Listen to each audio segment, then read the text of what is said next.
It's the most powerful force in our solar system, the sun, a blazing nuclear furnace, 1.3 million times bigger than Earth.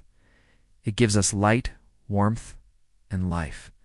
But it can also destroy everything we've ever built. And now, for the first time in history, scientists are launching a daring mission on July 12th to get closer to this inferno than ever before. Why? Because something strange is happening. Solar flares are intensifying.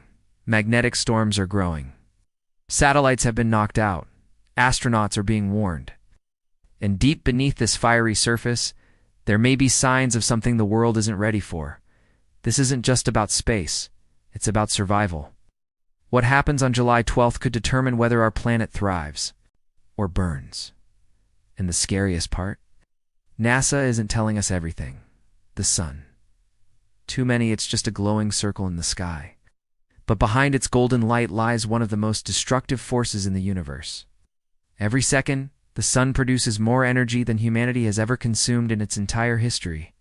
It powers weather systems, ocean currents, photosynthesis, the engine of life. But that same energy can also turn deadly. Coronal mass ejections can hurl billions of tons of solar plasma directly at Earth, frying communication systems, knocking out power grids, and even threatening the lives of astronauts. In 1859, a solar storm so intense struck Earth that telegraph wires caught fire. If that happened today, planes would be grounded. GPS would vanish. The internet might crash globally. The sun is not just beautiful, it's dangerous. And now, scientists are noticing something unusual. Sunspot activity is surging, faster than predicted. The sun's magnetic field is becoming more erratic. The 11-year solar cycle seems to be intensifying. The timing couldn't be worse. Earth has never been more dependent on fragile technology. So the question becomes, are we prepared for the wrath of our own star? On July 12th, a powerful new spacecraft will launch. Not to visit the moon or Mars, but to go dangerously close to the sun. This mission isn't just for science. It's a serious effort to understand how solar storms, plasma blasts, and powerful energy from the sun really work. The mission, possibly named the Solar Sentinel, is built with a special heat shield that can survive over to 500 degrees Fahrenheit. It will fly closer to the sun than any spacecraft before it and send back live data about solar winds and magnetic energy. What's strange is that this mission was rushed. It got quick approval, emergency funding, and engineers worked day and night to finish it. Leaked reports say a recent solar flare nearly blinded several weather satellites. One insider said the sun's activity has reached levels scientists don't even have models for. In short, we don't know what could happen next. Could it be a giant solar flare? A magnetic storm that destroys power grids around the world? Or even worse, damage to Earth's magnetic shield? This launch is more than a science trip. It might be Earth's last warning before a solar disaster. For many years, space agencies like NASA have been watching the sun very closely. They study its energy, its storms, and its activity. But here's the truth. They don't always tell us everything. In 2012, a very powerful solar flare came dangerously close to Earth. If it had hit us directly, experts say it could have caused a blackout costing over $2 trillion. Millions of people would have lost electricity, internet, communication, and basic services for months. Yet most people never even heard about it. Now, as the July 12th mission prepares for launch, some scientists believe something similar might be happening again. Whistleblowers, people from inside space agencies, have come forward and said that there are strange things happening in the sun's data. They say there are unreported anomalies, which means signs of danger that haven't been made public. Some satellites have even stopped sending signals, and that's making independent researchers very worried. They believe that strong, dangerous storms might be building deep inside the sun's outer layer, called the corona. But here's the big question. Why are space agencies staying so quiet? Some say it's because they don't want to cause panic. Others think it's because the risk isn't just scientific, it's political. Imagine if a solar storm hits only one country's satellites but not another's. That could give one country a huge advantage and cause chaos around the world. Our planet's orbit is full of thousands of satellites, for military, business, weather, internet, and communication. If just one major solar storm hits, it could break down those systems and even trigger a worldwide crisis or possibly war. The truth is, the sun controls more of our lives than we realize. We rely on it not just for heat and light, but for the delicate balance of our entire technology system. So if NASA and other agencies aren't sharing everything, we need to ask, what are they hiding and why? Deep beneath the Earth's surface, over 3,000 kilometers below our feet, lies a massive, swirling ocean of molten iron and nickel. This churning, fiery sea acts like a giant dynamo, generating something invisible yet absolutely vital to our survival: Earth's magnetic field. It is our planet's first and most important shield, not made of steel, but of energy. A protective bubble that stretches far into space, shielding every living thing on this planet from the sun's dangerous radiation. Without it, the deadly solar particles that constantly stream from the sun, called solar wind, would strip away our atmosphere, burn our skin with radiation, and slowly turn Earth into a lifeless desert, much like Mars. But here's the terrifying part. Scientists believe this shield may be breaking. Recent studies show that Earth's magnetic field is weakening, and it's happening faster than anyone expected.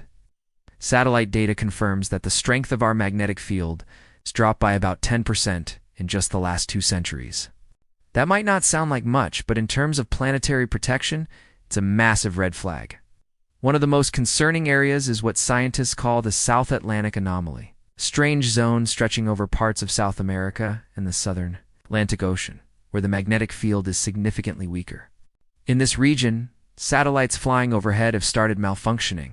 Their onboard electronics glitch, communication signals cut out, radiation levels spike. It's almost as if Earth's shield is thinning and space is starting to leak in. And this isn't just a regional problem. Some experts believe this may be a sign that the Earth is heading toward a magnetic pole reversal, a natural event where the north and south magnetic poles flip positions. This has happened many times before in Earth's history. But here's the scary part. The process doesn't happen overnight. It can take hundreds or even thousands of years to complete. During that long transition, our magnetic field can become dangerously weak and unstable. This would leave Earth exposed. Not for hours, not for days, but for decades. Entire generations could grow up during a time when Earth's shield is no longer strong enough to protect them from the wrath of the sun. Now imagine that happening, right as the sun begins. What may be its most violent cycle in centuries? Solar activity goes through an 11-year cycle. Sometimes the sun is calm, but sometimes it wakes up with incredible force. Right now, we are heading into solar cycle 25. And early signs suggest it may be far more active and intense than expected. Sunspots are increasing rapidly. Solar flares are becoming stronger. And with every flare comes the risk of a coronal mass ejection, or CME. An enormous blast of solar plasma and magnetic energy hurled into space at millions of kilometers per hour. If a CME hits Earth directly, while our magnetic field is weak, the results could be catastrophic. Transformers could explode, power grids could collapse, airplanes could lose navigation mid-flight, the internet could go down worldwide. Communication satellites could be permanently disabled. That's not science fiction. It's already happened on a smaller scale. In 1989, a solar storm knocked out power in Quebec, Canada, plunging 6 million people into darkness. In 2003, another storm damaged satellites and grounded flights. But those events happened while our magnetic shield was still strong. What happens if the next one hits when we're wide open? That's why the July 12th solar mission is so critical. For the first time in history, we're sending a spacecraft close enough to the sun to actually touch the environment where solar storms are born. The mission will study the sun's corona, the outer atmosphere, where powerful magnetic fields twist and snap, creating the explosions that lead to flares and CMEs. Scientists hope to understand how solar winds interact with Earth's magnetic field. They want to predict when these storms will come, how strong they'll be, and what parts of the Earth they'll hit. But time may be running out. If Earth's magnetic field continues to weaken, and the sun continues to grow more violent, we may be approaching a perfect storm. A solar superstorm combined with a magnetic field in decline could send humanity back to the pre-electric age in a matter of hours. Hospitals could lose power. Banks could freeze. Food distribution could collapse. Planes, trains, and communications would all go silent. And in that silence, fear would spread. And yet most people have no idea. We go about our daily lives, scrolling through phones, navigating with GPS, streaming movies on Wi-Fi, never realizing that all of it depends on an invisible force, thousands of miles beneath our feet, an ancient shield we never see, but desperately need. So here's the question. What happens if that shield fails? Some scientists say a pole reversal is centuries away. Others believe it could begin within our lifetime. What we know for sure is this. Earth's magnetic field is weakening. The sun is waking up. We're standing between two colossal forces we barely understand. The July 12th mission may be our last chance to learn how these forces interact. Before we re-caught in the crossfire, maybe, just maybe, this isn't just a mission, maybe it's a warning. Now take a moment and imagine the unthinkable. After all the planning, the funding, the engineering miracles, and the global anticipation, what if this mission fails? What if humanity's boldest attempt to unlock the secrets of the sun ends not in discovery, but in silence?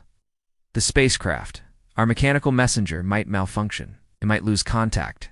Or worse, it might be swallowed by the very star it was sent to study.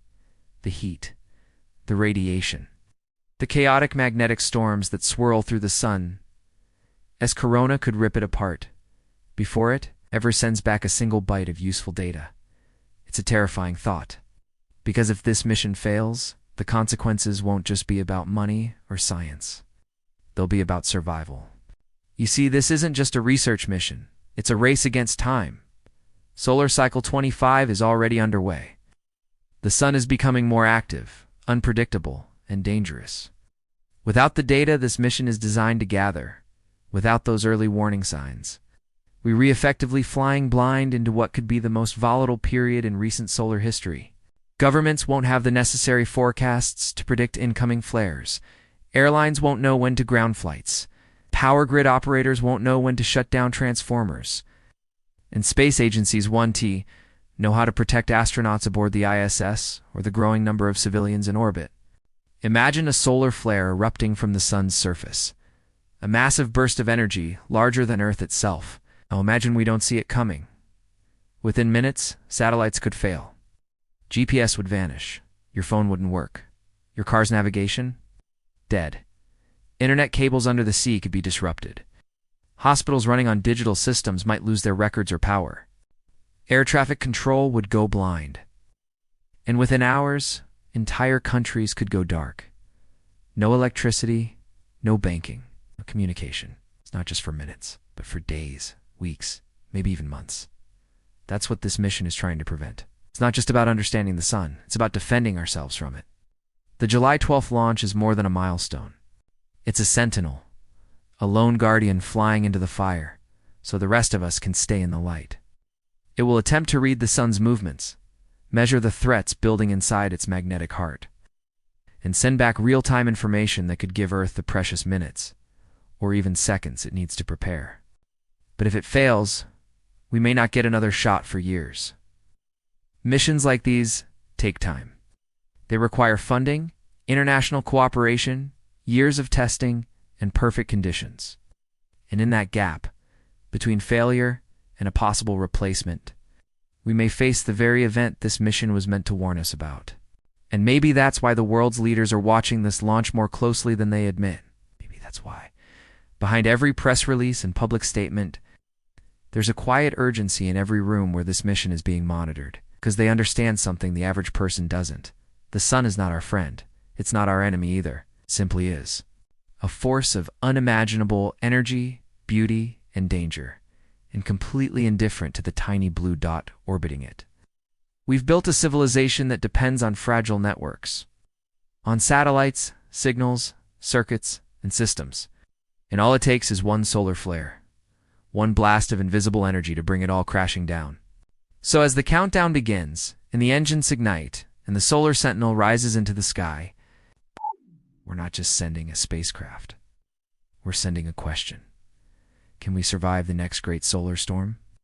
And the answer may depend entirely on whether this machine, this flying shield of science and hope, can complete its mission. We might just be able to protect everything we've built.